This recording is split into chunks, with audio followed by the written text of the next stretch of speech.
The front entrance to our home is rarely used. We almost always come in through the side door that leads into the garage or through the sliding glass doors to the patio. To the right of the entryway is the formal living room, kept spotless but rarely occupied. On the left, at the end of the entry, there's a hallway connecting 3 bedrooms, including our spacious master suite and a guest bathroom. The formal living room, usually enveloped in darkness from the heavy curtains, features a stone camelback couch against the back wall, with large wingback chairs on either side, all arranged around a walnut coffee table. This room never held much importance to me, until that day. Late that morning, I found myself in one of those wingback chairs, seated with my back to the archway that connects the entry to the living room. I'd often sat in that chair, reflecting on my life and assessing everything I might lose if things with Karen came to an end. The thought of divorce brings a slew of worries. Shared friends possibly picking sides, losing our home, paying alimony for years, and seeing half my net worth vanish alongside a mountain of legal bills. But as daunting as those losses are, dealing with Karen remains a more immediate challenge. Vindictive to the core, she has a way of making life together nothing short of a constant uphill battle. As I sat there, caught up in my thoughts, I heard the side door open, signaling Karen's return from her grocery run. I realized too late that I should have hidden in the bedroom to avoid another clash. Arguments are an all too familiar occurrence, sparked by Karen's need to pick on even the smallest misstep, real or imagined. She seems to enjoy keeping me on edge, using any excuse to start a fight. She can drag out conflicts for weeks over trivial matters, and I'm always the one to find a way to end them, just to bring back some peace. It's exhausting, living in constant conflict, so I do my best to smooth things over, knowing full well it won't be long before the next round. 10 years of marriage have left me feeling like there's no escape besides death or divorce.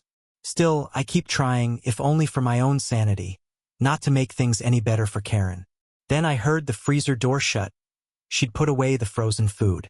Any moment now, I knew she'd call for me to grab the remaining groceries, along with a lecture on how she does everything around here. Determined to avoid her for as long as possible, I stayed still, waiting for her usual whistle. A shrill, piercing sound she uses to summon me like a dog. Instead of the whistle, I heard light footsteps approaching the entryway. If I had looked, I would have seen her stop on the tiled floor, glancing down the hallway to ensure she was alone. She seemed to assume I was outside working on the gazebo in the backyard. As I waited, I heard her cell phone chirp as she dialed a number. Now just 5 feet from where I sat, she started talking to her father, setting up plans for Thursday afternoon. She mentioned she'd call him at work after 1 o'clock and went over the details of their meeting. Hidden from her view, I listened as she chatted with him, ending the call with a casual farewell. I heard her flip the phone shut, then her footsteps retreated across the carpet toward the sliding glass door. She whistled and called out, assuming I was outside in the gazebo. Oblivious to my labored breathing and the pounding in my chest, she had no clue I'd heard everything. Tense situations were nothing new for me, and I instinctively relied on responses shaped by my time in the army. Rule number 1. Don't panic unless directly under attack. Stay calm, control your breathing, and keep a neutral expression. I finally stood and entered the den, saying, "I'm here. I was in the bathroom. I need to run to the hardware store for gazebo parts." As I moved through the kitchen toward the side door, I avoided eye contact, marveling at my ability to remain composed instead of exploding. She looked at me, noticing the redness in my face, and suggested I wear a hat to avoid sunburn, saying she didn't want to see my skin peeling off in a few days. Then, she reminded me about the groceries that still needed to be brought in and warned me not to be gone all day. Dropping her phone into her purse on the kitchen counter, Karen headed outside to inspect my work on the gazebo, likely gathering more criticisms for later. With her out of sight, I quickly took her phone, checked the last dialed number, committed it to memory, and placed the phone back in her purse. After hauling in the groceries, I left in my pickup truck but drove to a park a couple of blocks away instead of the hardware store. For the first 15 minutes, I replayed her conversation in my mind, repeating every word to make sure I had it all memorized. There was no mistaking what I'd heard, Karen was having an affair. Most likely, she was sneaking around in our own house, maybe even our bed, while I was out working to support her. Who was this daddy she'd called? It certainly wasn't her real father. The area code was local, and her parents lived over 1,000 miles away in California. Early on in our marriage, she'd occasionally called me daddy in the bedroom, though that stopped years ago. I once thought it meant she wanted kids, but after a couple of years we'd agreed not to have any. Yet, it was clear she still had a thing for daddy. Considering the situation logically, I thought about the best way to approach it. Her lover would likely come through the back gate on Thursday, possibly taking the alley. I toyed with the idea of intercepting him there, but wondered how I'd handle things with Karen if her lover was on foot. His car couldn't be far. If he was arriving on foot, he'd likely park nearby, maybe at the park. Figuring out who this man was had become my priority. The simplest approach would be to call the number from her phone. Having someone else call, as if by mistake, could work too. Ideally, a woman would make the call, as she'd have a better chance of getting information. But who could I ask? Who might already know about this? The answer was obvious. Karen's best friend, Diane. If anyone knew, it would be her. Karen's sister, though close at one point, hadn't been in the loop since her bitter divorce led to a fallout with the family. Could I rely on Diane? I'd known her for as long as Karen had, and she'd always been a friend to me as well. But women often stood by each other, sometimes even against their own husbands. Diane was married to Tom, a man 15 years her senior, and together they appeared to be the epitome of a happy couple. I figured Diane told Tom just about everything. Would she share anything about Karen's actions, though? Did I even consider Tom a friend? While we weren't especially close, I respected him, and he struck me as a guy who'd come forward if he knew about something this serious. So I decided to talk to Tom. That meant a trip to the golf course where Tom, who was semi-retired, volunteered as a Goodwill ambassador on Saturdays. In exchange, he got a free round of golf during the week when the course was quieter. On the drive over, I carefully planned my approach. I couldn't just blurt it out. If word got back to Diane and then to Karen, it would only make things worse. I needed to be subtle. Riding in the golf cart with Tom as he checked on the course conditions at the 7th hole, I broached a hypothetical question. I asked him how he handled confidential information, wondering if he felt obligated to keep things private or if he shared everything with Diane. He looked at me with a strange expression and drove in silence for several yards. I clarified, explaining that I was just curious if he and Diane always shared things they heard, even if told in confidence. Tom pulled the cart over onto the grass, turning to look at me directly with a look that felt both expectant and intense. "Do you have a specific question for me?" he asked. "If you do, just ask." His expression didn't waver. I asked if he could keep our conversation confidential, should I decide to ask something specific. He promised he wouldn't mention it voluntarily, but clarified he wouldn't lie if Diane directly asked him about it. That was his way. I assured him I'd keep his confidence too. The sense that Tom knew something was unmistakable, and I felt he was almost eager to get it off his chest. After a deep breath, I directly asked if he knew anything about Karen possibly having an affair, rephrasing to make sure he understood I was asking if he knew about any affair Karen might be currently involved in or had been involved with in the past. Tom's response spilled out like a dam breaking. He recounted an incident from New Year's at the Holden's party. Everyone had gathered outside for the fireworks when Diane, unaccustomed to champagne, began feeling ill and went upstairs to the bathroom. While she was there, she heard someone trying the doorknob, as she was getting sick in the toilet. When she finished washing up and left, she heard muffled sounds coming from down the hall where it turned toward some bedrooms. Thinking someone else might be unwell, she walked down to check. She found Karen pressed against the wall at the end of the hallway, her legs wrapped around a large man who had her pinned. Karen spotted Diane and gave her a little wave, as if to brush her off. On the way home, Diane relayed the encounter to Tom. According to Tom, Diane had confronted Karen, who admitted it was a one-time incident with Jack Stone. Karen claimed it was the result of too much to drink, a spat with me, and Jack's aggressive advances. Jack, known for his temper and big ego, had a wealthy wife who put up with his antics. Diane, knowing Jack's reputation, Agreed to let it go but told Tom she'd come clean if I ever asked directly. Carrying this secret had been a heavy burden for Tom these past 5 months, and he was relieved to finally share it. He apologized, expressing how sorry he was for what I was going through, but warned it likely wasn't over. Diane hadn't been able to confirm whether it was Jack she'd been seeing recently or someone else entirely, but he'd overheard Karen on the phone with him just an hour ago. Tom suggested we go back to his place to talk further with Diane, and we left the golf course in separate cars. At home, Tom informed Diane, who broke down in tears. She had believed the affair had ended, operating on Karen's word. Learning the truth felt like a fresh betrayal, and her willingness to keep the secret for Karen, thinking it was a one-time mistake, only deepened her hurt. Diane had invested herself in Karen's marriage, hoping it would endure, and she was willing to help in any way she could. Now, though, her attitude shifted. She felt the sting of being deceived just like I did. "Diane, there's something you could help me with," I said. "I have the number Karen called. Would you mind calling it, pretending it's a wrong number, and try to get his name? I need to know for sure who she's with now."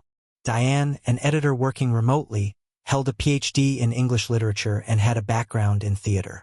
She devised the call, using her finest acting and social engineering skills, and opted for her flawless English accent, which always left a lasting impression.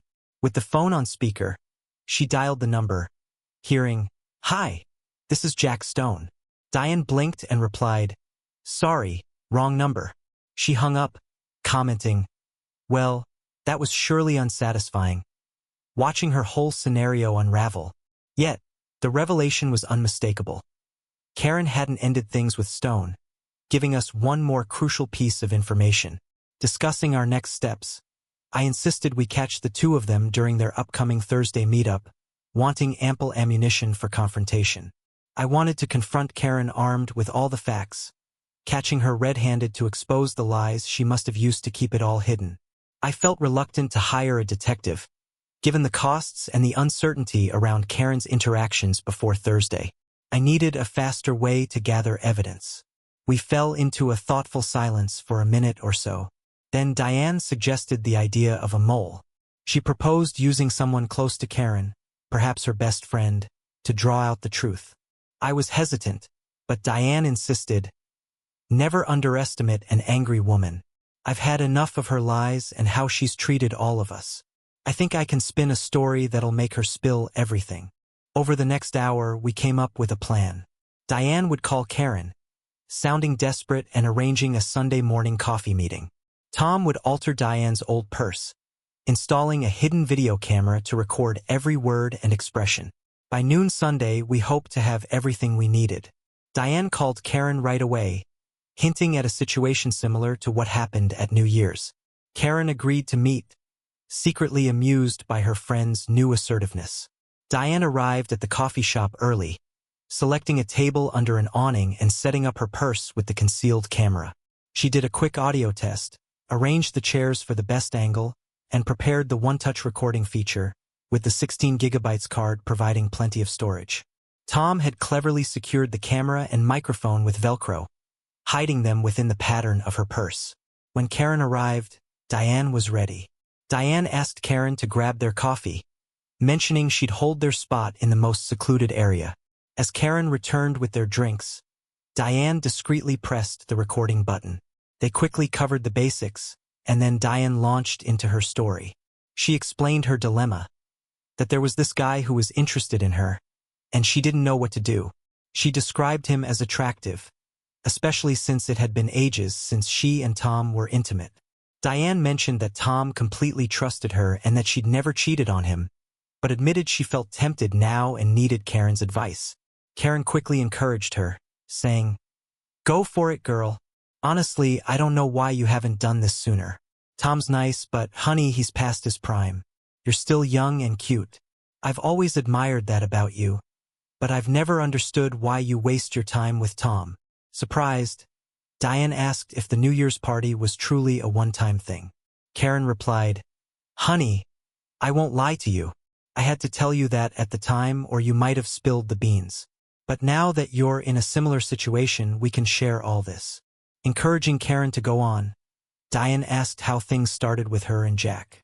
Karen revealed that the Halloween party at the Holdens was where it all began. She described how they met up on the landing and ended up in the bathroom, recounting their passionate encounter, emphasizing Jack's qualities. Karen admitted she was still with him and that they planned to meet in her own bed next week. Diane, appearing concerned, asked about me, wondering if Karen felt any guilt. Karen brushed it off, saying, "John's a husband. You don't treat a husband like a lover, they're different roles. John's there to do what I want, and he's good for keeping things comfortable." Karen explained how she managed me, treating me like a reliable provider who followed orders. She mentioned strategies like checking for perfume to reassure me and make me believe she'd never cheat. Karen laughed, comparing me to a little gay friend, describing me as docile and easy to control. She relished the freedom, knowing exactly where I was at all times, never having to worry about me catching her with someone. Diane asked if there had been other lovers, and Karen replied that she couldn't count them all. The first one was in our first year of marriage, a man she'd met at the grocery store. He didn't even know her real name, and they met in hotel rooms for 6 months until he became too clingy. Karen warned Diane to watch out with younger men, saying they often got attached. After that, there were one-offs like a salesman friend with certain kinks who only visited a few times a year. Karen said Jack had stuck around longer than most, describing him as insatiable and exactly what she needed. Finally, Diane steered the conversation back, asking if Karen had anyone new. Diane then shared her fictional story about a supposed lover, Rod, hoping to keep Karen engaged and talking. The specific details didn't matter much, but Karen bought every word, encouraging Diane to fully take advantage of the opportunity. Diane marveled at Karen's ability to manage things so boldly, admitting that she doubted she could treat Tom the way Karen treated me. Karen explained it in terms of the animal kingdom, saying that, like dominant figures in a pack, she saw herself as the alpha in our relationship. She urged Diane to take on the same role with Tom, promising her that this would bring her freedom. Karen suggested Diane start with Rod and enjoy every second, reminding her that Tom would still be there, ready to fall into his natural, submissive role. Karen then raised concerns about STDs and asked Diane if she used contraceptives. Diane explained that most of the time she insisted the guy use one, but with Jack it was different because of his aggressiveness. Diane even mentioned once being scared when it hurt to pee, but the doctor told her it was just irritation from rough intimacy. There had been one time she contracted gonorrhea, which made her more cautious. When Diane asked how Karen had kept it from me, Karen said she'd kept me occupied by encouraging my interest in guitar practice with friends, giving her time to recover. She looked me in the eye and calmly gave me the option, leading to an argument after she'd taken antibiotics. Eager to review the recording, Diane thanked Karen and headed home. Watching the video with Tom and me, we were all appalled. Diane and Tom could hardly recognize Karen. She never showed this harsh side toward me around others. I was shocked, though perhaps less so than them, already understanding Karen's capacity for cruelty. Diane then brought up Laura Stone, wondering if Jack's wife was aware of his ongoing infidelity. She shared the dilemma. If Laura found out, she might react unpredictably and blow their cover. Diane described Laura as seeming deeply unhappy with Jack's reputation as a bully and suspected Laura might be too beaten down by him to resist.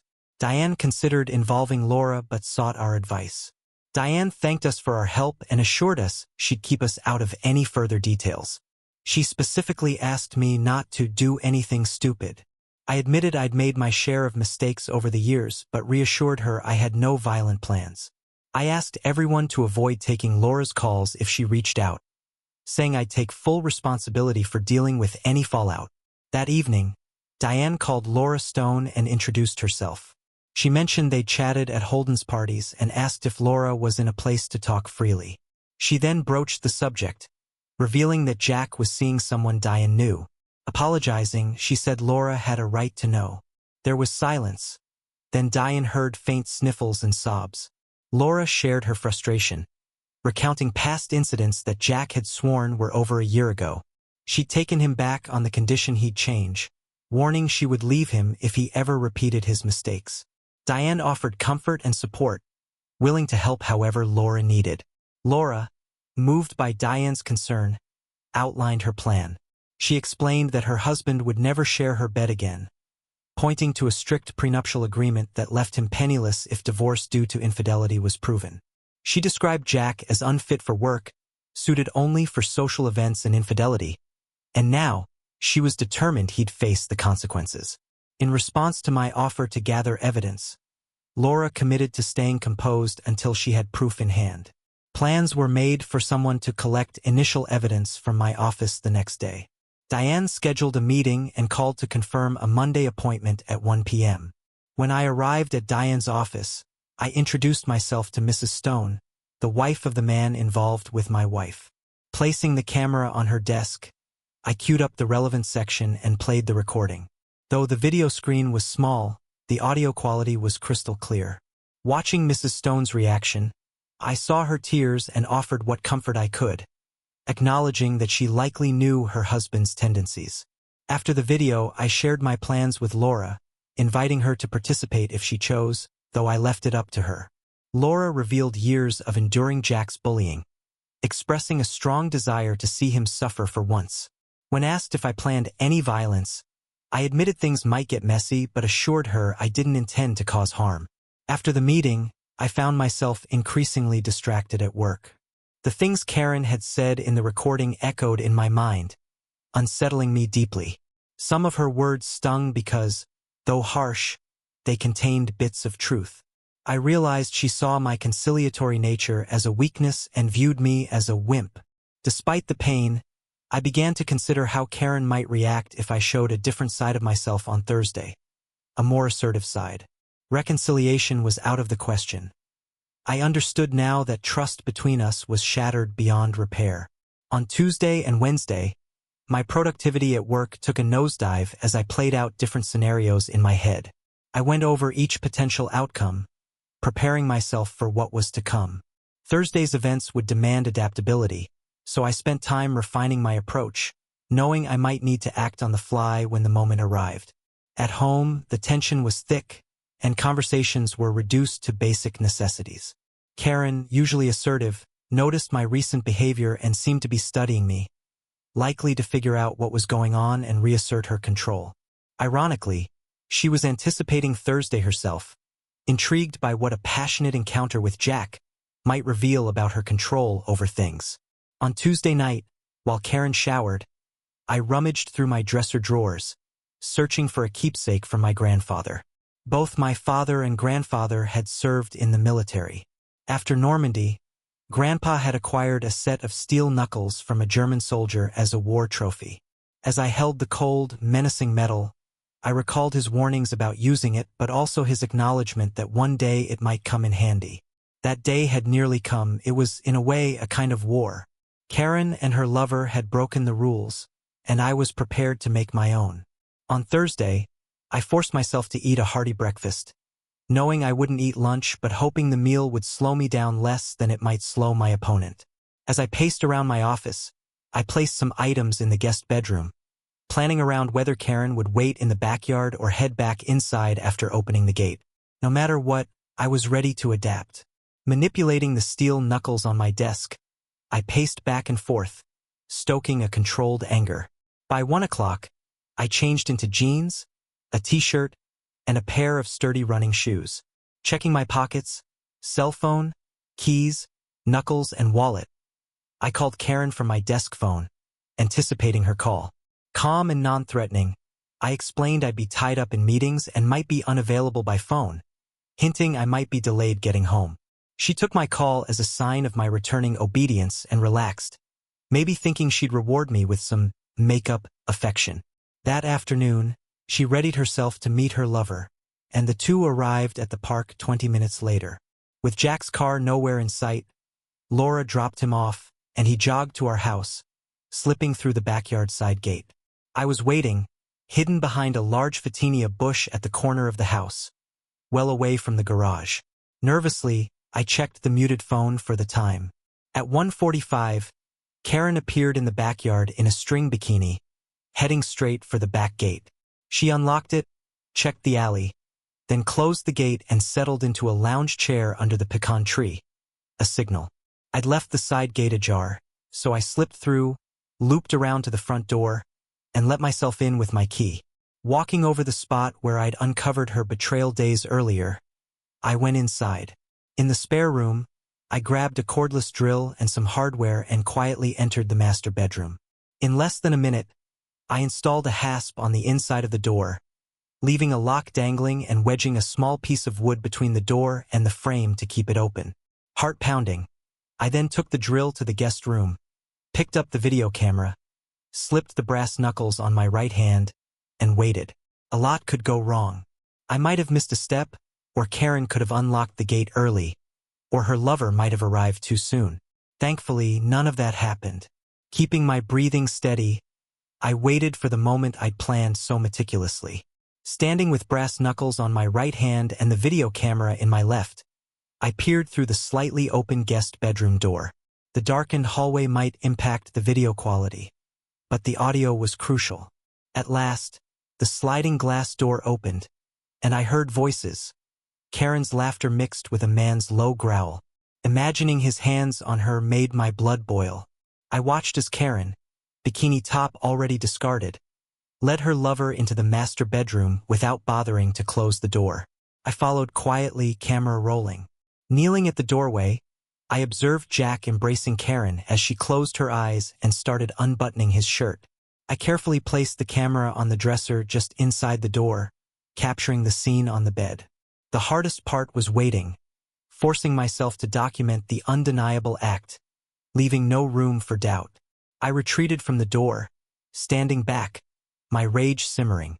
I limited my view to avoid detection, but I could see them undressing, both now fully exposed. They took their time, indulging in each other with an entire afternoon ahead of them. From the hallway, I could hear Karen calling Jack, Daddy, a confirmation of her twisted attachment. My desire for retribution surged. I could barely wait to confront them. I heard Jack's voice, eager and rough. Peering again, I saw him between Karen's legs, then saw the moment they connected, hearing her scream in a way I'd never heard before. They moved together, cursing and murmuring. I had seen enough. Adjusting the brass knuckles, I moved silently toward the bed. Karen noticed me just as I delivered a powerful shove to Jack's ribs, sending him flying off her. Screaming, Karen accused me of attacking Jack. Jack, shocked, scrambled to his feet, his face contorted in anger as he switched to bully mode, advancing on me. I took a few steps back as if retreating while Karen, now on her knees, gripped the sheets, shouting for me to leave Jack alone. I shifted back onto my trailing foot, took a step forward, and threw myself into Jack's chest, delivering a solid punch to his solar plexus with the brass knuckles. We crashed to the floor, my full weight pinning him down. When a man's breath is knocked out, everything else stops mattering. He pushed and clawed, trying to throw me off, but only managed a weak, high-pitched whine as he fought for air, his eyes wide with panic. Sitting upright, straddling him, I watched as he pressed his hands to the floor, desperate to regain control. Then I delivered the final blow. Raising my right hand high, I brought the steel knuckles down squarely onto his face. I heard the crunch of bone and saw blood stream from his mangled nose and mouth, his head trapped against the hard floor with nowhere to recoil. It was the sound of satisfaction, of knowing he'd feel that for a long time to come. With blood pooling into his mouth and throat, Jack was completely incapacitated. I stood up and walked toward the door, satisfied with the initial confrontation. Ignoring Karen's screams, I only paused when I heard her pathetic plea for help, realizing she thought I was leaving. This played perfectly into the psychological warfare I had planned.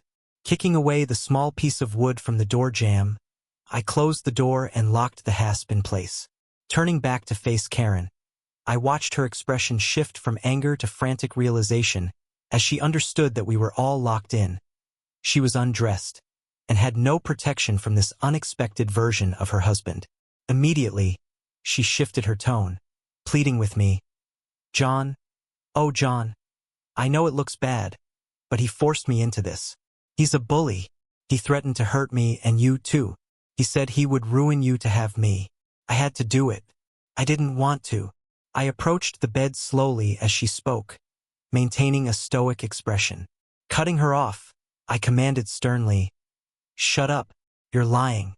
I know you've been involved with him for months." I then turned my attention to Jack, who was lying on the floor, gurgling and clearly struggling. I wanted him hurt but not dead. Carefully, I positioned him close to the iron bedstead, rolling him onto his side to help the blood drain. I retrieved 5 pairs of handcuffs from the top dresser drawer and secured Jack's ankles and wrists to the bedstead with 4 of them. I returned to Karen, who was still on the bed, and maneuvered her legs off the side. After securing her hands behind her back, I led her to the bathroom and seated her on the toilet. Standing over her with the brass knuckles still on my right fist, I made it clear that it was time for her to tell the truth. I demanded that she explain how she met the other man, why she chose to betray me, and whether there were other men involved over the years. I informed her that we had all afternoon, and I intended to hear everything. Karen weighed her options, understanding that I already knew some details but not knowing the full extent of my knowledge. Was she bold enough to lie? Calculating, she started talking, saying she'd never intended for things to go this far. She described how an aggressive man had cornered her at a party hosted by the Holtons, leading her upstairs. She claimed she was caught off guard, with no one around to help. What party was that? I asked, raising an eyebrow, knowing Diane had witnessed the New Year's incident and could confirm details if necessary. Karen speculated aloud that Diane or Tom might have been the ones to expose her. Insisting that Diane had only seen the New Year's incident, she paused, but I corrected her, reminding her that it was Halloween when she'd met up with her friend over 20 times. Determined to get the truth, I pressed her on who might have revealed her secrets. Karen scoffed and responded defiantly, "You'd be surprised. How many people do you think Jack has told? Maybe it was one of them, but what does it matter? Was it Diane? I'll claw her eyes out if it was. But don't worry. I know something that could wreck her marriage, and I'll use it if I have to." Karen went on to talk about Diane's supposed lover, Rod, claiming she had made him up to manipulate me. She explained that she and Diane had orchestrated conversations to extract information from each other, with Diane recording the exchange on DVDs to keep as leverage. She clarified that Diane hadn't outright shared details but had hinted. When I mentioned the New Year's incident, Karen looked startled, realizing I had learned of her history from other sources. I recalled overhearing her phone call to Jack in the entryway, where she had openly declared her affection, unknowingly confirming everything about her past. Satisfied that I had enough information, I told her any further contact should go through my lawyer and that she'd receive the legal paperwork soon. Needing to consult with an attorney about our next steps, I pulled out my cell phone and called Laura, who had been looped into the situation. After a short conversation, I ended the call with a chuckle. Leading Karen back to the bedroom, I showed her the state of her lover. Undressed, handcuffed, wheezing and bloodied. The sight nearly made her vomit. I dropped her onto the bed, switched off the video camera, unlocked the bedroom door, and opened it for Laura, who had been waiting outside in her car. Addressing her, I said, "Well, Laura, I saved you a piece of him. Not much to look at now, though. Here's his latest prize, my soon-to-be ex-wife, Karen. Anything you'd like to say to her?" Laura approached Karen, who sat stunned on the bed, and slapped her hard across the left cheek, leaving a red mark to match the one on the right. Filled with frustration, Laura berated Karen for her foolishness and revealed just how highly she thought of the man lying on the floor. Turning to me, she asked, "So, what are we going to do with him now?" Without missing a beat, I suggested, "How about we toss this one out without his clothes and see how long it takes her to find another companion?" With a sly grin, I added, "Don't worry, Laura. I've got a brand new hunting knife sharp enough to cut through anything, if you'd prefer a more lasting solution." Laura nodded, looking satisfied, and muttered, "Well, maybe his tool should be kept under lock and key, for the safety of the women in this town." I intended to fully enforce the prenup, putting Jack in a financial vice since he'd get nothing if caught cheating. Laura and I planned to escort him to the hospital with a fabricated story about finding him injured in the garage, ensuring his cooperation. Knowing he stood to lose everything, perhaps I'd throw him a few crumbs to keep him compliant. As for Karen, I brought up her strong attachment to her father and speculated whether there was more to their story during her upbringing, though I had no solid evidence. I knew that in a messy divorce, her father might cut her off just as he'd done with her sister, aiming to protect his reputation and secure inheritance. Even after the divorce, I'd keep certain interesting videos on hand to share if necessary, ensuring Karen stayed in check. I decided to let her get dressed, take her car, and find somewhere to reflect. I cautioned that her ATM and credit cards wouldn't work and handed her a quarter, sarcastically remarking it was for a two-bit fancy woman. Laura and I maintained a kind of distant friendship, reaching out to each other from time to time when feeling low. Both of us, wary after being burned, were reluctant to dive into new relationships too quickly. I recognized that my harsh treatment of Karen during that ordeal wasn't the real me and that I'd let bitterness get the better of me. While it felt like war, bringing out cruelty I hadn't thought possible, I vowed never to be in that position again. However, I had no regrets about Jack's broken face. Laura's insurance covered basic repairs for Jack's injuries, and she ended things with him, giving him a bit more money than the prenup required. Afterward, his attempts to find new women proved challenging. In the months that followed, I sank into a deep depression and largely faded from sight. Karen accepted a fair settlement and moved in with her sister, where she sought help and reflected on the severe miscalculations she'd made. Watching nature shows featuring predators triggered a deep sense of discomfort, especially when terms like alpha or pecking order came up. Occasionally, she was haunted by nightmares about that night with Jack and me. While she sometimes missed me, I couldn't say the feeling was mutual.